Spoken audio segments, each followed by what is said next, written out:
श्राप है, अभिशाप है, तू श्राप है, अभिशाप है, अभिशाप है। नहीं, मैं श्राप नहीं हूँ, श्राप नहीं हूँ मैं,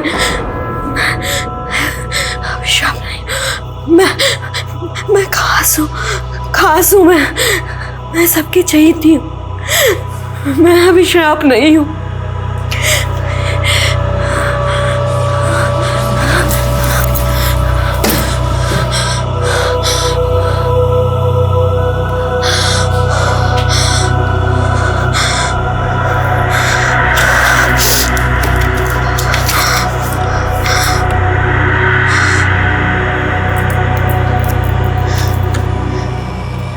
मैं खास हूँ, मैं खास हूँ, मैं खास हूँ, मैं खास हूँ, खास हूँ।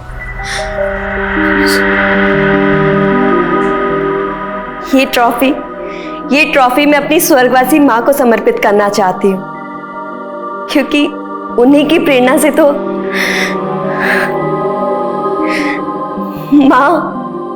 माँ मैं जीत गई। मैं सपने देखती हूँ अपना ये विश्वास जिंदा रखने के लिए कि मेरे सपने अभी भी जिंदा हैं। काश मेरी माँ भी जिंदा होती।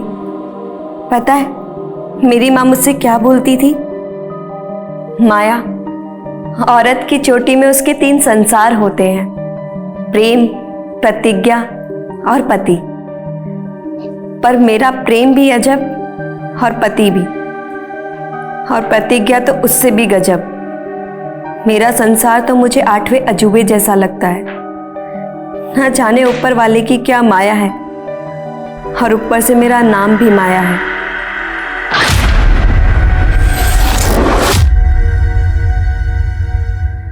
नमस्कार, मैं सोनाली कुलकर्णी आपका स्वागत करती हूँ क्राइम पेट्रोल सतर्क के इस नए अध्याय में।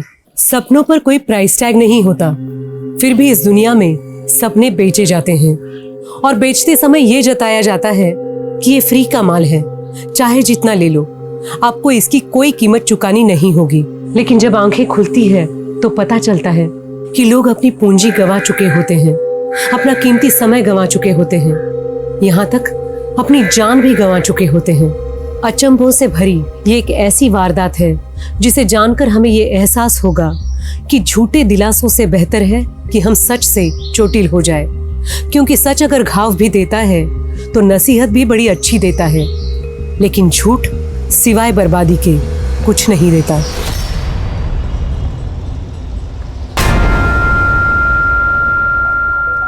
ब्रिज जी, आप बस कीजिए ना। है क्या? मेरी वीडियो में अपनी आवाज रिकॉर्ड क्यों की? मैं यहाँ कमर तोड़ रहा हूँ और तू है क्या? वो ब्रिज जी, मुझे लगा कि लोग आपका ये वीडियो देखेंगे तो खिल्ली उड़ाएंगे।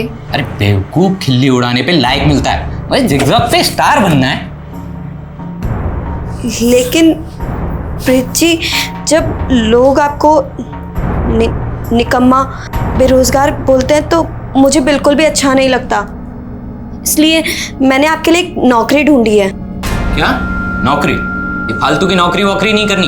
अरे तुम कमा रही हो ना, मुझे जिगजैग पे फोकस करने दो बस। लेकिन ब्रिज जी, मेरी नौकरी ऐसी है ना कि मुझे छुट्टी नहीं मिलती, इस वजह से मैं अपने मायके भी नहीं जा पा रही हूँ। हाँ, तुम मायके को भूल जाओ, अब यहीं रहे और कमा बस। ब्रिज बहू, अरे ये क्या नोटंकी लगा रखी है?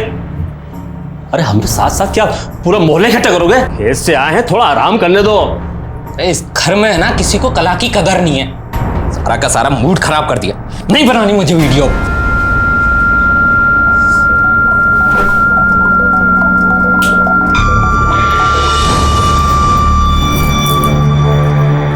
अच्छा हुआ निकल गया। बहू अब तुम भी आराम कर लो, उसका तो कोई भरोसा नहीं है, वो आए या नहीं भी आए।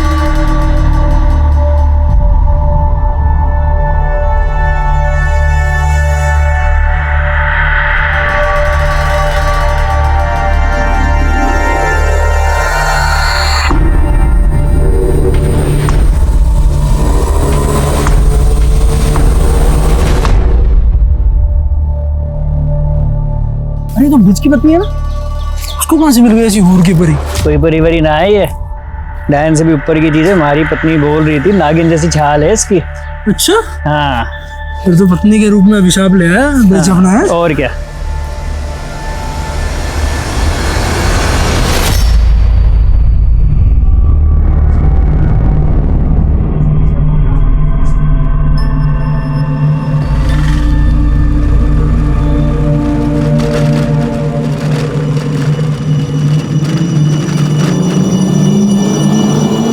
चलिए बैठिए, मैं आपको ड्रॉप कर देता हूँ।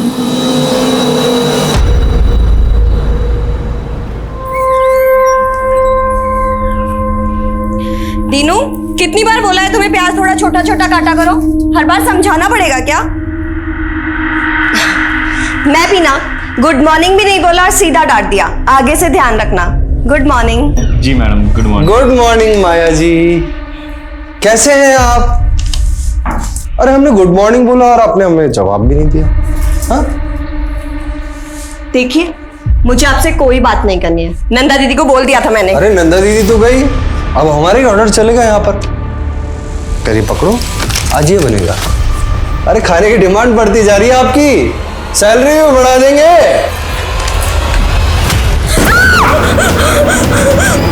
क्या हुआ मैडम? मैडम वहां पे किसी कटी हुई उंगली है।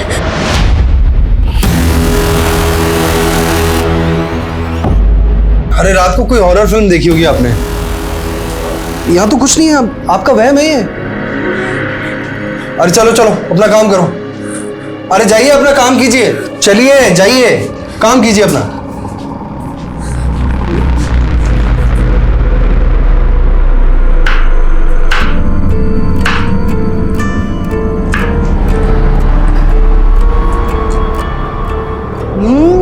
बहुत टेस्टी है माया, तुमने तो बिल्कुल 5 स्टार के होटल के शेफ जैसी डिश बनाई है। Very good, keep it up. दीदी, हाँ, ये आपके गले पे क्या हुआ?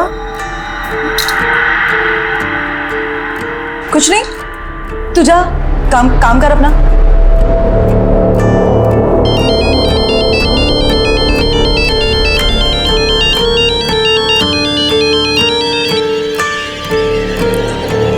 जी बाबा।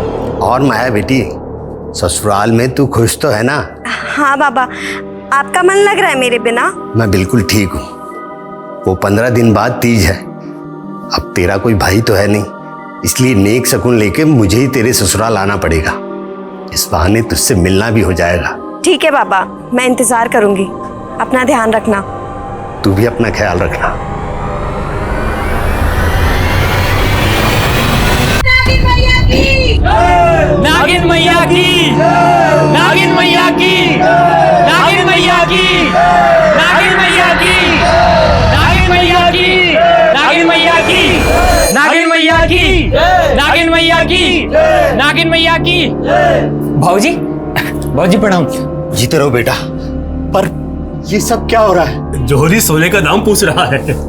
अरे साक्षात नागिन मैया के जन्मदाता हैं आप तो। नागिन मैया? हाँ बाबूजी, नागिन मैया। मैं तो खुद गर्व महसूस कर रहा हूँ कि मेरी बीवी माया नागलोक की देवी है। देवी। क्या बात कर रहे हो दामाद जी? अरे ये बताओ कि माया कहाँ है? 2 दिन पहले ही नागलोक चली गई है। संदेश जी अब और मजाक मत कीजिए, ये बताइए कि माया कहाँ है? अब आप उसे वापस नहीं देख पाओगे। तुम दोनों ने क्या किया है माया के साथ? बोलते हो या पुलिस को बुलाए? अरे पुलिस, अरे बाबूजी, अरे हकीम जी, बाबूजी, हेलो, अरे पुलिस। बाबूजी, अरे रुक जाइए बाबूजी। नागिन मैया की जय, नागिन मैया की। आइए सर, देखिए सर, मेरी बेटी का फोटो लगाकर पता नहीं क्या पागल कर रहे। पता नहीं मेरी बेटी। क्या नौटंकी है ये? माया कहाँ है? साहब, इनको भरोसा ही नहीं हो रहा तो कैसे समझाएं? मेरी बीवी नागिन है और वो नागलोक को चली गई है साहब। 10 सेकंड के अंदर अगर सच नहीं 10 बोला, सेकंड क्या, 10 जन्म में भी सच नहीं बदल सकता। मेरी बहू नागिन है।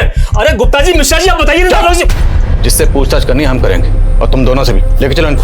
अरे आपको सांप लगेगा बाबूजी, अरे आपको सांप लगेगा, आप परेशान कर रहे सभी हैं। लोग यहाँ मौजूद हैं, सबसे सख्ती से पूछताछ करो। कोई भरोसा नहीं है, इन लोगों ने माया के साथ कुछ कर दिया। घर के अंदर देखते हैं, आइए। पूरे घर की तलाशी लो। सर,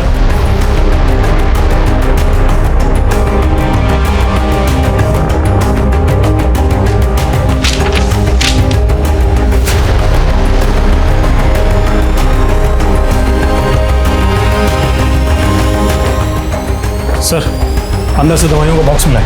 निकालो बाहर।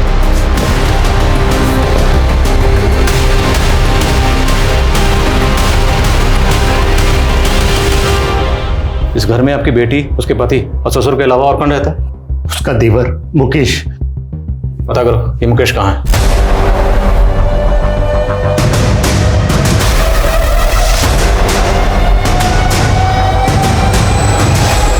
तू भी शामिल था ना अपने भाई के साथ इस नौटंकी में?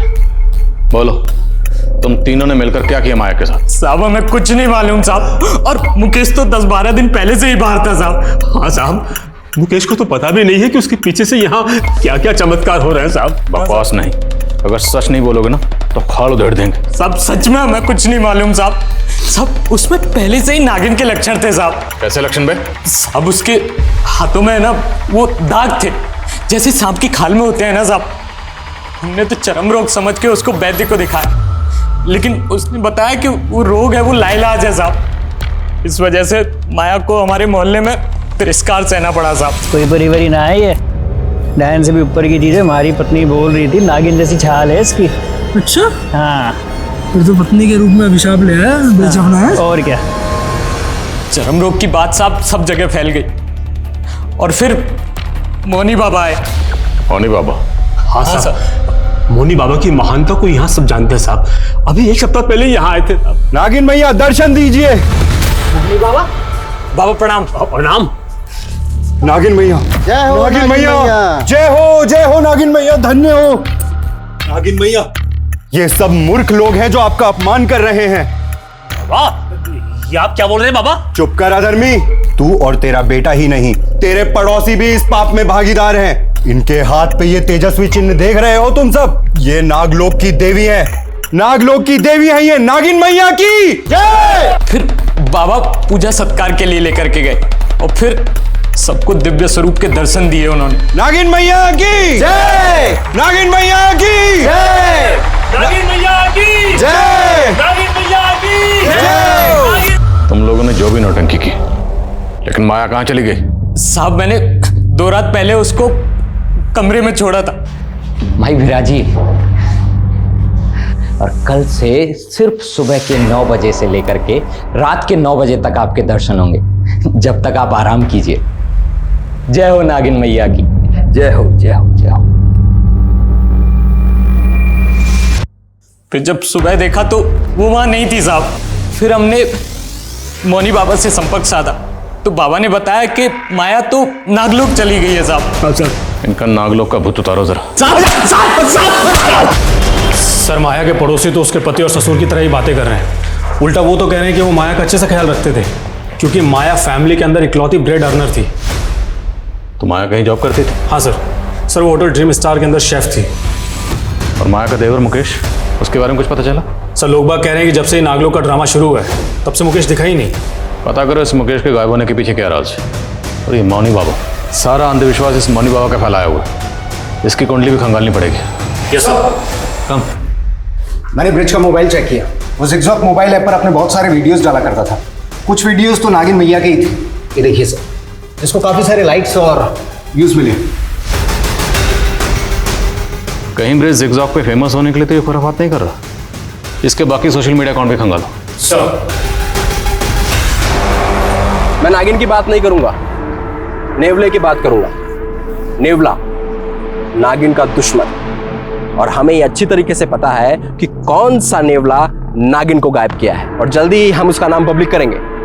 तो जानने के लिए बने रहिए हमारे चैनल अतरंगी छोकरा पर। लाइक एंड सब्सक्राइब करना ना भूलो। दिखा अभी देखना, इस वीडियो पर 1 मिलियन व्यूज और 1 लाख लाइक ना आए तब कहना मेरी जान। क्यों नहीं मुन्ना भैया, आप तो छा जाओगे।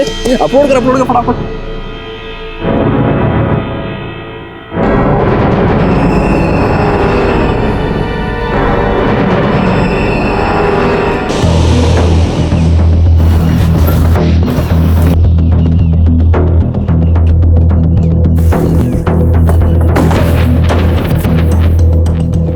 मैं आध्यात्मिक अवश्य हूँ लेकिन अंधविश्वासी नहीं। तो माया नागिन है, नागलोक चली गई है, ये सब क्यों कहा था?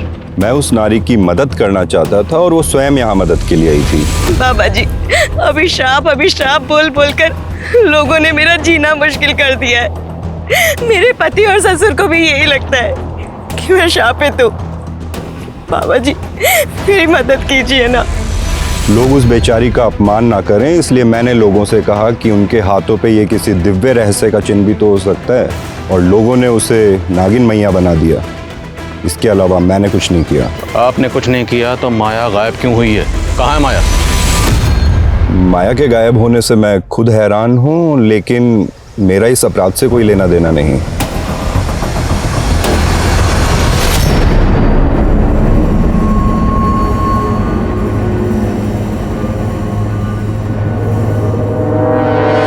जी सर, माया हमारे यहाँ पर शेफ थी और तकरीबन 12 दिनों पहले वो मुझसे 4 दिनों की छुट्टी लेकर गई थी। दीदी, मुझे 4 दिन की छुट्टी चाहिए थी। माया, तू तो जानती ना तेरी यहाँ पर कितनी डिमांड है। अच्छा, 4 दिन बाद पक्का काम पर आ जाना। हाँ ठीक है दीदी। ठीक है। वो दीदी, मुझे कुछ एडवांस मिल सकता है? सर, माया मुझसे 1 महीने का एडवांस लेकर गई थी। फिर कुछ दिनों के बाद सुनने में आया कि वो नागिन बन गई है। सर, मुझे तो कुछ समझ ही नहीं आया कि आखिर ये माजरा क्या है। क्या माया के होटल के किसी भी स्टाफ के साथ में कोई दुश्मनी थी? किसी के साथ में कोई झगड़ा हुआ था? नहीं सर, ऐसा कुछ भी नहीं था। Thank you.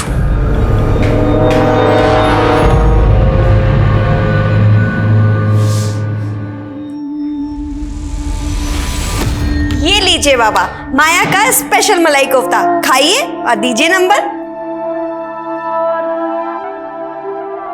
वाह बेटी, तेरे हाथ में तो साक्षात अन्नपूर्णा है, पर ना जाने किसके प्रकोप से तेरे हाथ में ये दाग लग गया। बाबा, मैंने तो इसके बारे में सोचना ही छोड़ दिया। बस मुझे आगे बढ़ना है। आप मुझे हैदराबाद। माया, तुझे कितनी बार बोला है, तेरी जबान पर हैदराबाद का नाम नहीं आना चाहिए। मुझे तेरी शादी करनी है बस। कल को ये दाग बढ़ गया तो लड़का ढूंढना मुश्किल हो जाएगा।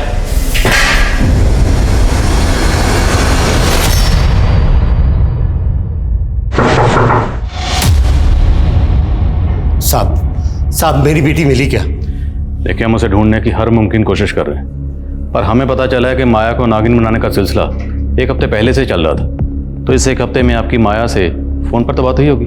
मेरी तो माया से 10 दिन पहले फोन पे बात हुई थी, और उस दिन तीज पर जाने से पहले मैंने फोन लगाया तो उसका फोन बंद था। सोचा था उससे जाकर मिल लूं, लेकिन वहां तो। अच्छा, माया ने कभी आपसे अपने ससुर या पति के बारे में कुछ बताया कि उनका बर्ताव कैसा था? उसने उनकी कभी निंदा नहीं की, लेकिन अब वो लोग मुझे ठीक नहीं लग रहे। माया और ब्रिज की शादी 9 महीने पहले हुई थी, तो शादी से पहले माया का किसी लड़के के साथ कोई प्रेम संबंध? अरे नहीं साहब, माया तो बहुत सुशील और संस्कारी लड़की है। अच्छा, मौनी बाबा ने हमें बताया कि माया खुद उनसे मदद मांगने आई थी। क्या माया भी इस तरह की बातों में यकीन रखती थी? नहीं साहब, माया तो पूजा पाठ ना के बराबर करती थी। ये सब उनकी झूठी कहानी। पक्का मेरी बेटी के खिलाफ कोई बड़ी साजिश रची गई है। इतने दिनों से कहाँ गया वो तुम? चल क्या रहा है ये सब? हाँ, और हो कहाँ? हमारे बगैर दिल नहीं लग रहा तुम्हारा। बकवास बंद करो और सच सच बताओ मुझे, कहीं तुमने माया को? नहीं, उस जहरीले नागिन के जहर से थोड़ी मरना हमको। मैंने अपने पिछले वीडियो में जिस नेवले का जिक्र किया उसको संशोधित करते हुए अभी मैं गिद्ध की बात कर रहा हूँ। सर, ये मुन्ना जिगजॉग ऐप पर ब्रिज का कॉम्पिटिटर है। दोनों में जिगजॉग से लेकर सोशल मीडिया के स्टेटस तक हमेशा जंग छिड़ी रहती है कि कौन किससे बेहतर है। लेकिन ये किस नेवले गिद्ध की बात कर रहा है? ये कोई इंसान है जिसने माया को गायब किया, या फिर कोई इस तरह का कांड करके सोशल मीडिया पर हीरो बन रहा है? अगर इस तरह के वीडियो वायरल होते रहे तो अंधविश्वास और फैलेगा। साइबर सेल से कॉन्टैक्ट करो, उनसे कहो कि इस तरह के वीडियो वायरल करने वालों पर तुरंत कार्रवाई करें और मुन्ना को उठाकर लाओ। Okay sir. माया के ससुराल में जो कफ सिरप की बॉटल्स मिली थी, उसकी जांच में पता चला है कि उसमें काफी मात्रा में। ये तो एक ऐसी ड्रग है जो बैन है, और लोग गैर कानूनी तरीके से इसका इस्तेमाल नशे के तौर पर करते हैं। बोलो, ये ड्रग्स तुम लोग कौन से पातालोक में सप्लाई करते थे? साहब, वो कप सिरप तो मेरे भाई मुकेश की है साहब। वो दवा सप्लाई का बिजनेस करता है ना साहब। क्या है इसमें? कुछ नहीं बाबू, खांसी की दवाई है। मुझे भी कल से थोड़ी खांसी चल रही है, मैं पी लूं क्या? अगर इसको पी लिया ना तो सीधे ऊपर पहुंच जाओगे। अच्छा, ऐसा क्या है इसमें? कहीं तू गैर कानूनी धंधा तो नहीं कर रहा? साहब, अगर मेरा बस चलता ना तो मैं मुकेश को हमेशा के लिए घर से बाहर निकाल देता साहब, लेकिन उसको गायब कर दिया ताकि तुम लोगों के कान पर पर्दा पड़ा रहे। नहीं साहब। मुकेश कहाँ है बोलो? साहब सच में हमें कुछ नहीं मालूम साहब। सब पता चल जाएगा, थोड़ी धुलाई और करेंगे।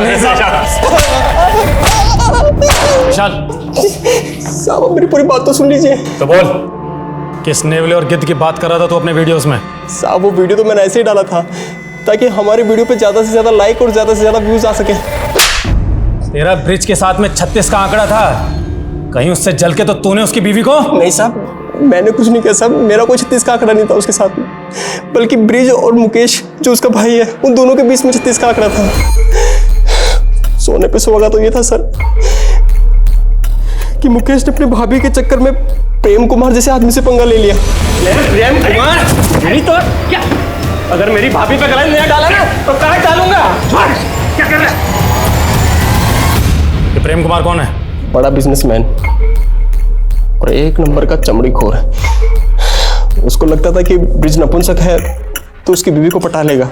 ब्रिज नपुंसक? हाँ, उसने सिर्फ माया से नाम के लिए शादी की थी, बाकी प्रेम लीला तो दोनों देवर भाभी के बीच में चल रही थी।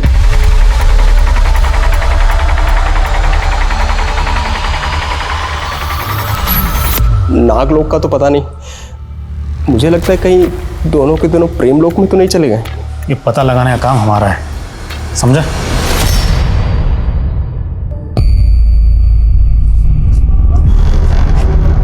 हाय संजना। मैंने तुमसे बोला है ना कि मेरा तुमसे कोई लेना देना नहीं है। संजना, तुमने ही तो मुझसे दोस्ती की थी, अब तुम इस तरह ब्रेकअप क्यों कर रही हो? क्योंकि तुम धोखेबाज हो। तुमने मुझसे क्या कहा था कि तुम्हारा गारमेंट का बिजनेस है और तुम लॉन्ड्री में कपड़े धोते हो। संजना, माना कि मैं लॉन्ड्री में कपड़े धोता हूँ, लेकिन मैं बहुत जल्दी गारमेंट का बिजनेस शुरू करने वाला हूँ। मैं बहुत अमीर होने वाला हूँ और तुमको तो मैं हमेशा खुश रखूंगा। प्लीज प्लीज संजना, मुझसे शादी कर लो। तुम्हारे जैसे आदमी को ना मैं अपना नौकर तक ना रखूं, समझे तुम? बड़े आए। सर मुन्ना जो भी बोले, माया जब गायब हुई थी मुकेश उसके पहले ही गायब हो गया था। सर कहीं ऐसा तो नहीं कि मुकेश पहले गायब हुआ और माया बाद में, ताकि दोनों के अफेयर्स पे किसी को शक ना हो। लेकिन माया को गायब करने के लिए जो नागलोक का आडंबर रचा गया ना, सबसे पहले हमें इसका राज जानना। प्रेम कुमार का कुछ पता चला? सर वो अलवर का रहने वाला है, फिलहाल गायब है। सर मुकेश भी प्रेम के लिए काम करता था, दोनों के बीच में काफ़ी कॉल्स होते थे। सर प्रेम का फ़ोन 2 महीने पहले से बंद है, जबकि मुकेश का फ़ोन 10 दिन पहले बाड़मेर में बंद हुआ था। ये तो इंटरनेशनल बॉर्डर एरिया है, तो क्या पड़ोसी मुल्क से ड्रग्स लाकर ये लोग ड्रग्स को यहाँ सप्लाई करते हैं?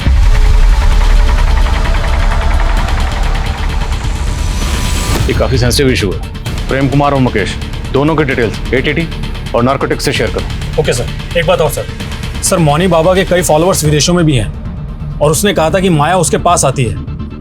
सर मुझे तो लग रहा है कि ये माया अपनी मर्जी से गायब हुई होगी।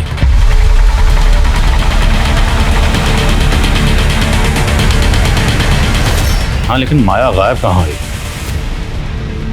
मेरे अंदर से एक आवाज गूंजती है जिस पे मोहित होकर मैं बेचैन हो जाती हूँ। ये आवाज हैदराबाद से आती है बाबा।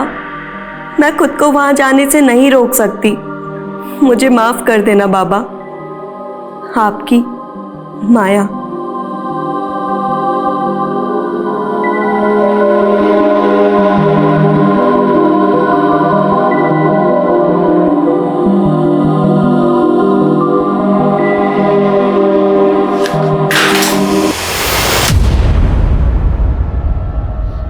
भाग कर जा रही थी। चल तुझे मैं बताता हूं। चल चल चल। कहां भाग रही थी? 2 दिन बाद तेरी शादी है और तू हैदराबाद भागना चाहती है? बाबा, प्रेम और पति का मेरे जीवन में कोई स्थान नहीं है। मैं केवल अपनी प्रतिज्ञा पूरी करना चाहती हूँ बस। जब तक तेरी शादी नहीं हो जाती तो इसी रूप में रहेगी। बाबा नहीं, बाबा नहीं, प्लीज दरवाजा खोलो बाबा।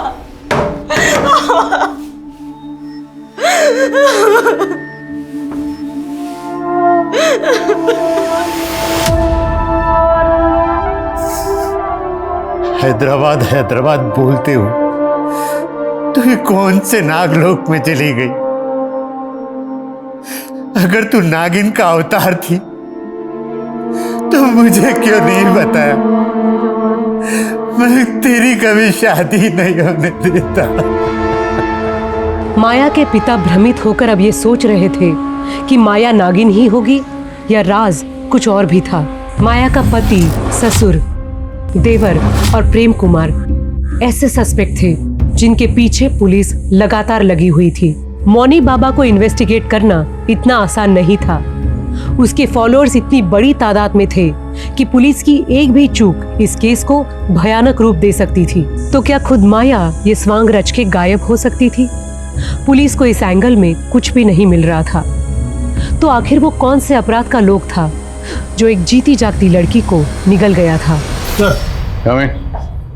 सर, एंटी नार्कोटिक्स से पता चला है कि प्रेम कुमार बहुत बड़ा ड्रग पैडलर है। सर, एंटी नार्कोटिक सेल वाले पिछले 2 महीने से प्रेम कुमार को ढूंढ रहे हैं। और मुकेश? सर, उनका कहना है कि मुकेश प्रेम कुमार का राइट हैंड है और 3 दिन पहले बाड़मेर में ड्रग्स की बहुत बड़ी खेप भी हुई है।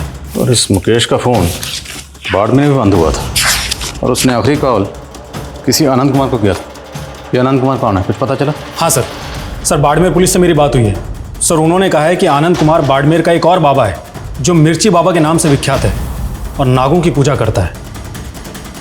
तो क्या माया को नागिन बनाने की साजिश में ये मिर्ची बाबा भी शामिल है? और पूरे चांसेस हैं कि माया को बाड़मेर में किसी सीक्रेट प्लेस पर बंदी बनाकर रखा गया।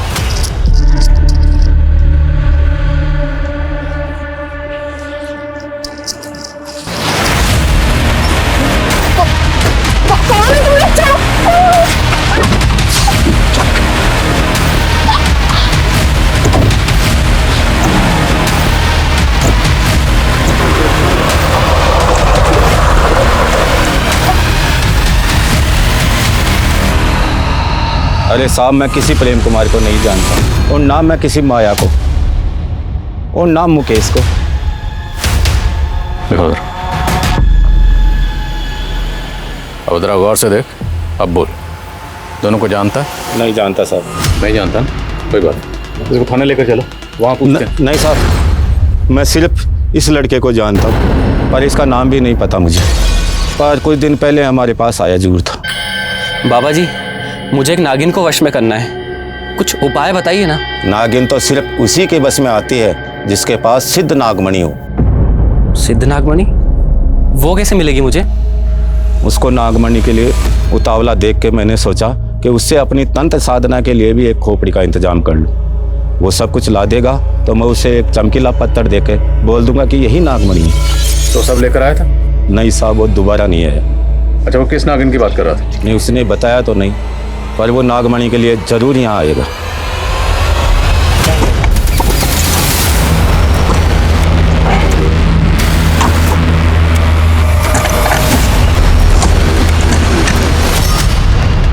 किसी को पता नहीं चलना चाहिए, हम यहाँ पूछताछ के लिए आए थे, लेकिन इस पर नजर रखो, मुकेश यहाँ नागमणि के लिए जरूर आएगा।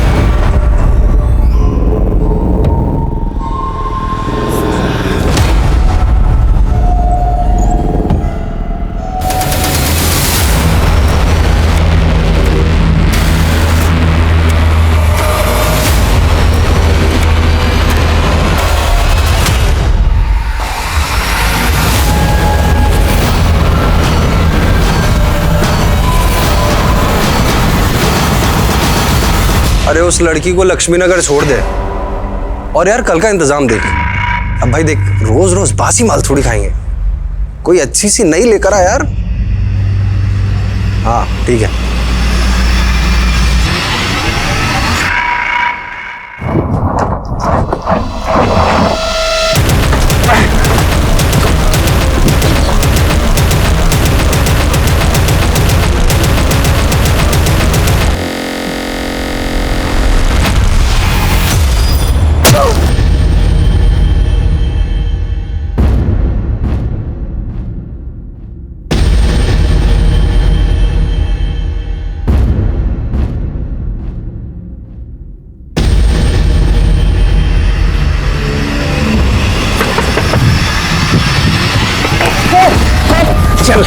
बाबा का प्रसाद अब तुझे खाने मिलेगा।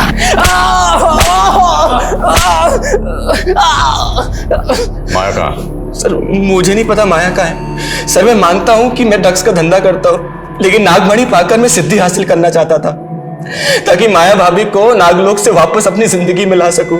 तेरा चक्कर चल रहा था ना तेरी भाभी के साथ? नहीं सर, मैं तो उनको पति के जुल्मों से बचा रहा था। सर ब्रिज उनका पति खिलाने के भी लायक नहीं है। देखो, जिगजॉग पे तो मैं छाया हुआ हूं, लेकिन माया मुझे पूरी दुनिया को बताना है कि मैं नपुंसक नहीं हूं।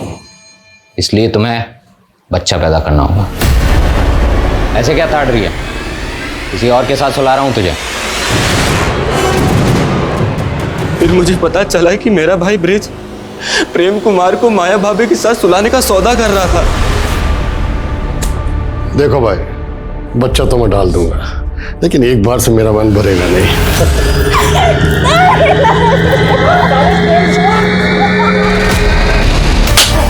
चल चल, अगर मेरी भाभी पे गला नहीं डाला ना तो काट डालूंगा। क्या कर रहा है? ब्रिज ही नहीं सर, मेरा बाप भी एक नंबर का लीचड़ है। हमेशा माया भाभी पे निगाहें टिकाए रखता था। बहू अब तुम भी आराम कर लो, उसका तो कोई भरोसा नहीं है, वो आए या नहीं भी आए।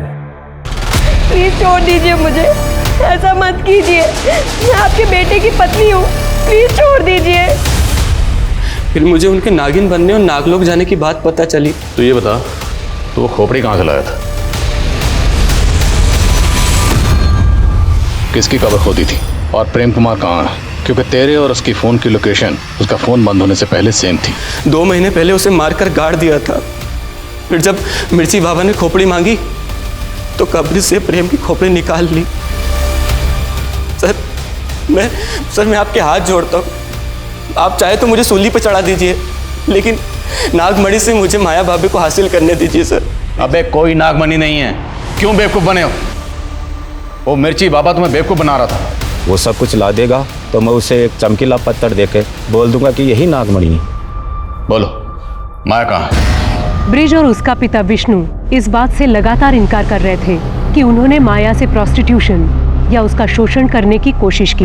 पुलिस नागलोक को किसी आपराधिक क्षेत्र का कोड नेम भी मान रही थी। क्या पुलिस सही दिशा में काम कर रही थी? माया के गायब होने का रहस्य अब इस केस को किस आयाम पे ले जा रहा था?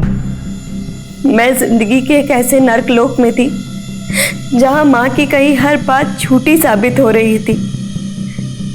मेरी किस्मत में प्रेम और पति का संसार नहीं था, लेकिन मेरी प्रतिज्ञा की लौ अब भी चल रही है। और चाहे कुछ भी हो जाए, मैं अपनी प्रतिज्ञा जरूर पूरी करूंगी।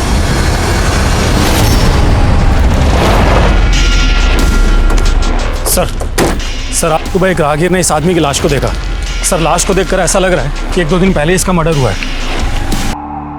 कुछ पता चला कौन है? नहीं सर इसकी जेब से ऐसा कुछ भी नहीं मिला है जिससे इसकी पहचान की जा सके। बोलो। सर माया के पिता ने अपने इलाके में अनाउंस किया है कि वो अपने घर को नागिन मैया का मंदिर बना देगा। अब वो भी ये मानने लगा है कि माया नागलोक चली गई है।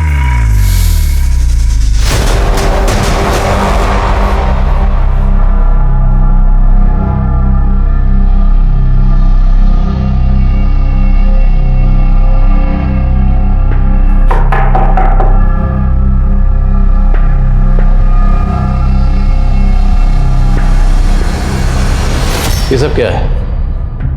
आपने भी अपनी बेटी माया की पूजा शुरू कर दी? इतने दिनों में आप माया का कुछ पता ही नहीं लगा पाए, तो मैं क्या करूं? मुझे लगा कि कहीं मैंने अपनी बेटी की शक्तियों का अनादर किया और मुझे परलोक में दंड भुगतना पड़ा तो। आप वाकई इतने सीधे हैं? ये सीधेपन का नाटक कर रहे हैं? नाटक नहीं कर रहा मैं, नाटक नहीं कर रहा। मेरी बेटी के चले जाने पर पागल सा हो गया। मैंने हमेशा अपनी बेटी की इच्छाओं का अनादर किया। काश कि मैंने उसकी बात बहुत पहले ही मान ली होती और उसे हैदराबाद भेज दिया होता। तो हैदराबाद में ऐसा क्या? हैदराबाद में बहुत बड़ा स्कूल जहां पर कुकिंग सिखाई जाती। मेरी बेटी भी कुकिंग सीखना चाहती थी ताकि वो आगे बढ़ सके और 5 स्टार होटल में सेफ बन सके। हैदराबाद में जितने भी कुकिंग इंस्टीट्यूट हैं सब जगह पता करो क्या हाल फिलहाल में माया ने उनसे कांटेक्ट किया था, और जिस होटल में शेफ थी वहाँ भी पता करो, शायद वहाँ किसी से उसने उस कुकिंग इंस्टीट्यूट का जिक्र किया। सर माया अगर अपनी मर्जी से हैदराबाद गई हो तो ज़रूर इसके पीछे कोई बड़ा मकसद होगा। क्या ये भी हो सकता है कि माया की रची हुई कोई चाल हो?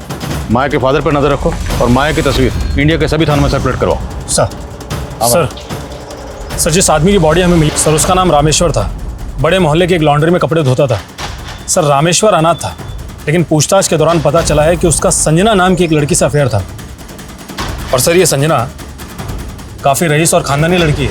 इतनी अमीर लड़की का अफेयर एक मामूली लॉन्ड्री वर्कर से, क्या ये ऑनर किलिंग का एंगल है? संजना को बोलो। Yes sir.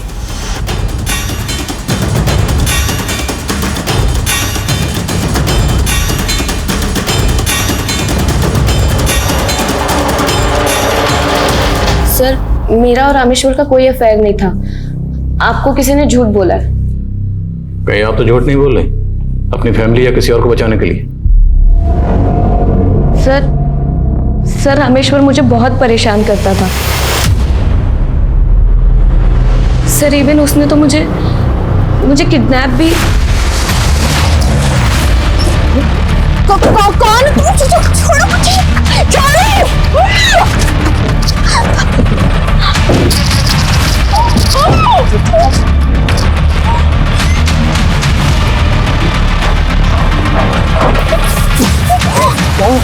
स्टॉप करना गाड़ी जल्दी। अरे देख रुक। संजना मैं तुमसे सच्चा प्यार करता हूँ और अब तुम्हारी मेरी शादी होकर रहेगी।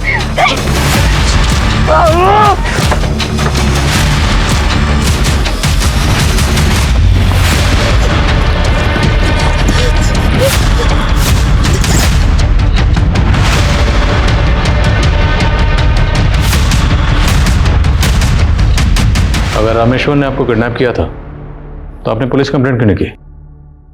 सर मैं बहुत डर गई थी, अगर मेरे घर वालों को पता चलता तो वो भी मुझे ही दोष देते। बोलो। सर मैंने माया के साथ काम करने वाले एक लड़के से पूछताछ की। उसका कहना है कि माया को होटल के किचन में एक दिन औरत की कटी हुई उंगली दिखी थी। तब उसको शक भी हुआ था कि वहां पर किसी का कत्ल हुआ है। What? तो ये उसने पहले क्यों नहीं बताया? सर कह रहा है कि वो बहुत डरा हुआ था। सर मुझे लगता है कि उसका बयान सही है, क्योंकि मैंने मालूम किया होटल के मालिक दिग्विजय के प्रोस्टिट्यूट्स के साथ में संबंध है। हो सकता है माया को उसका कोई राज मालूम हो गया हो।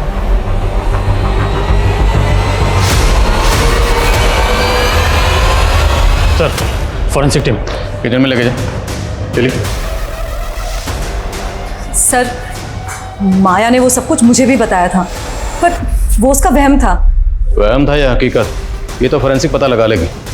ध्यान रहे खून के धब्बे कितने भी पुराने क्यों ना हो, सब पता चल जाएगा।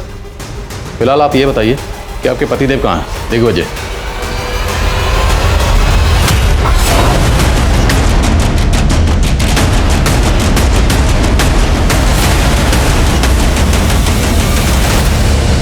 तुम लोगों के होटल की किचन में खून के धब्बे मिले, किसका खून है वो?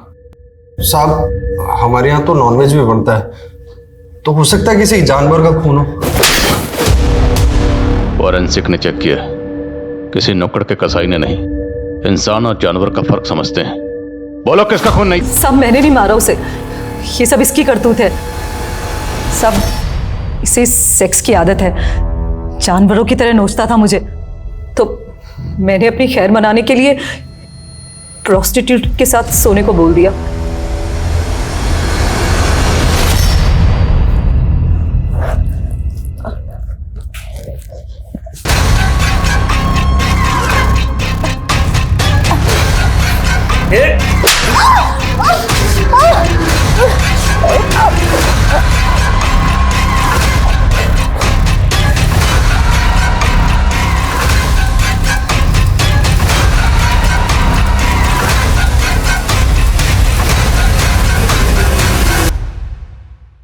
साहब मैंने उस प्रोस्टिट्यूट की बॉडी को काटकर ठिकाने लगा दिया था, लेकिन ना जाने वो उंगली माया ने कैसे देख ली।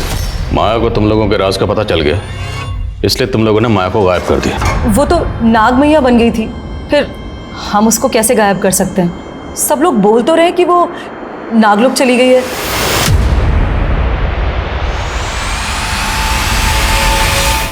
सर, हमने इंडिया के पुलिस हेडक्वार्टर्स और कुकिंग इंस्टीट्यूट्स में भी इंक्वायरी की। हर सस्पेक्ट को खंगाला, लेकिन समझ नहीं आ रहा है कि माया का गायब होने के पीछे रहस्य क्या है। ये सोशल मीडिया पोस्ट, ये अखबारों की सुर्खियां, ये सब के सब इस अंधविश्वास को बढ़ावा देने में लगे हो। सर काफी पूछताछ करने के बाद रामेश्वर के एक दोस्त के बारे में पता चला है जो कि फिलहाल गायब है। कौन दोस्त? सर किरण। सर रामेश्वर के सोशल मीडिया अकाउंट पर उसका फोटो मिला।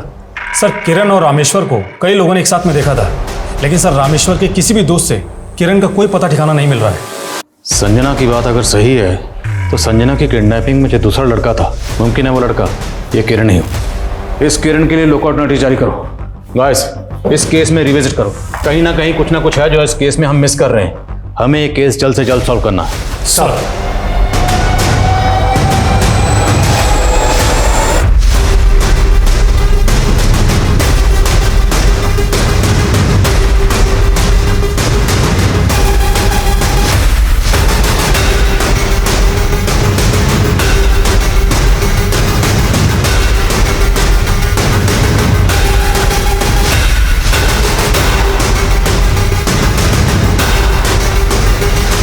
सर माया के केस से जुड़ी कोई नई इन्फॉर्मेशन तो नहीं मिली हमें, लेकिन एक दूसरे केस में रामेश्वर के दोस्त किरण के बारे में काफ़ी बातें मालूम चली है।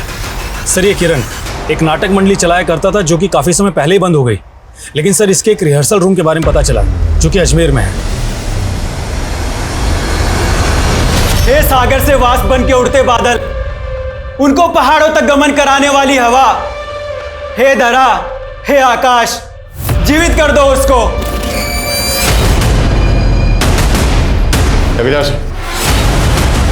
चल छोड़ दो मुझे, चल अब तो उसको जिंदा करना, छोड़ दो, चल छोड़ो हमें।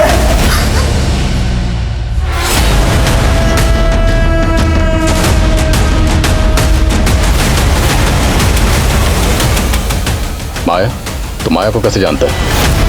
मैं माया से उसकी शादी के पहले से प्यार करता हूँ, लेकिन हम कभी एक नहीं हो पाए। फिर एक दिन अचानक से वो मुझे मिली। प्रेम में ये जरूरी नहीं कि प्रेमी मिले, पर मैं इस नियति को नहीं स्वीकार कर पा रही कि मैं 5 स्टार होटल की शेफ नहीं बनी। और मेरी जिंदगी का सबसे बड़ा दुख तो ये है कि लोग मुझे शापित कहते हैं। वो बहुत दुखी थी। उसके पति ने उसका सौदा करना चाहा, लेकिन फिर भी वो मेरे साथ नहीं भागी। फिर उसको सहारा देने के लिए मैंने एक खुरापात की। मैं मोनी बाबा का भक्त था। उसने बोला मैं बहुत बड़ा कलाकार बनूंगा, लेकिन सब झूठ। इसलिए उसका भांडा फोड़ने के लिए मैंने पहले से उसके पापों का वीडियो बना रखा था। किस किस के साथ सोए हो हम सब बता देंगे दुनिया को। मेरी धमकी से डर के उसने माया को नागिन मैया बना दिया ताकि मैं उसके साथ में भाग जाऊं और लोगों को लगे कि वो नागलोक चली गई है। लेकिन जैसे ही वो नागिन बनी, मैं खुद उसकी प्रसिद्धि देखकर चकित रह गया और उसको वहां से भगा लाया।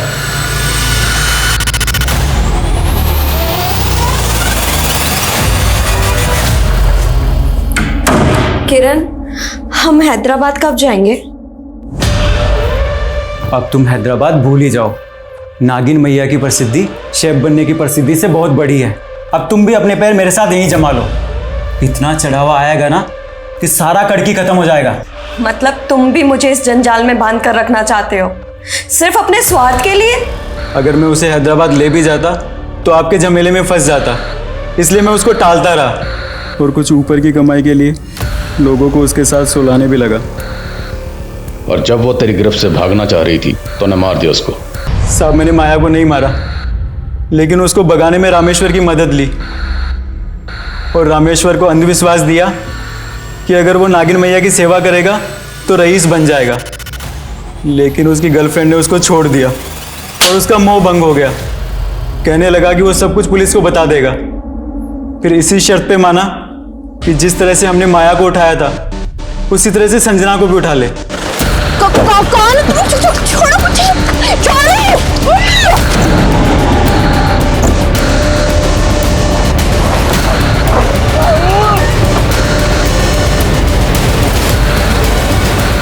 उसकी बेवकूफ़ी की वजह से संजना भाग गई और मैं उसके चक्कर में फंसना नहीं चाहता था। और उसके बाद जब मैं माया को देखने पहुंचा तो मैं फिर से अपना प्रेम नहीं खोना चाहता था और मैं एक ऐसी विद्या पे शोध कर रहा था जिससे मुर्दाओं को फिर से जिंदा किया जा सकता है। मैंने माया को नहीं मारा सर।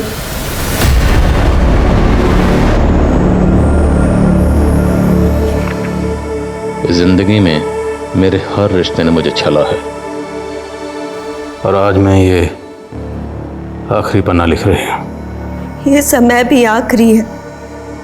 अब मेरा संसार खत्म हो चुका है, इसलिए मैं भी खत्म।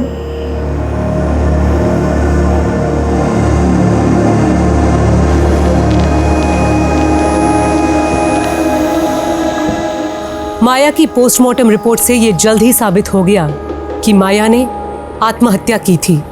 माया एक अरसे से अपने सपनों को पूरा करने की उम्मीद में जी रही थी।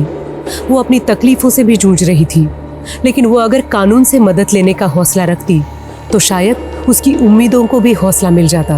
पर किरण पर भरोसा करने की उसकी एक गलती ने अंधविश्वास का ऐसा माहौल बना दिया कि वो मुसीबतों से निकलने के बजाय उनमें फंसती ही चली गई। इतिहास गवाह है, अंधविश्वास हमेशा अपराध को ही जन्म देता है और फिर एक ऐसे निराशावाद का जन्म होता है जिससे मनुष्य और समाज का उत्थान रुक जाता है, जो हम सबके लिए घातक है। अब मैं सोनाली कुलकर्णी आपसे विदा लेती हूँ।